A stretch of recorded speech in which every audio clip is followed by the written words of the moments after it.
তাই আমি ঘুরিনি, আমি পথ সম্মুখে যাহা পাই যাই চূর্ণি, আমি তো পাগল ছন্দ, আমি আপনার তালে নিতে যাই, আমি মুক্ত জীবনানন্দ, আমি হাম্বি, আমি ছায়ানট, আমি হিন্দল, আমি চলো চঞ্চল চমকি চমকি, পথ যেতে যেতে চকিতে চমকি, ফিরছি আমি চিন্দল, আমি চপল চপল হিন্দল, আমি তাই করি ভাই যখন চাই মন যা করি, শত্রুর সাথে গলাগলি, প্রায় মৃত্যুর সাথে পাঞ্জা, আমি উন্মাদ, আমি ঝঞ্ঝা, আমি ভিটিয়ে ধরি তীর, বলবীর চির উন্নত মানুষই।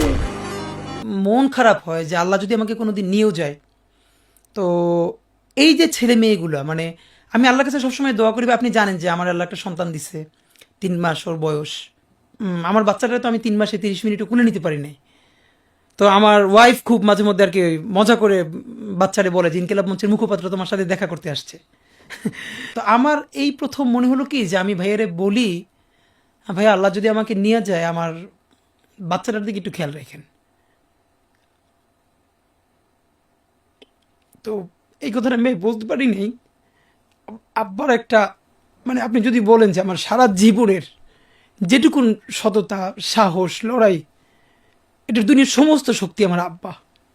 আমি যদি কিছু হইলেও করতে পারি সততার সাথে, আল্লাহ যদি আমার রহম করে, তাহলে আমার ছেলে, আমার পরিবার, আমার ভাই বোন, আমার ইনকিলাব মঞ্চের ভাই বোনগুলো, এগুলো আল্লাহই দেখবে, যেভাবে আল্লাহ এখন আমাদেরকে দেখতেছে। সুতরাং কারো কাছে আর কোনো প্রত্যাশা নাই।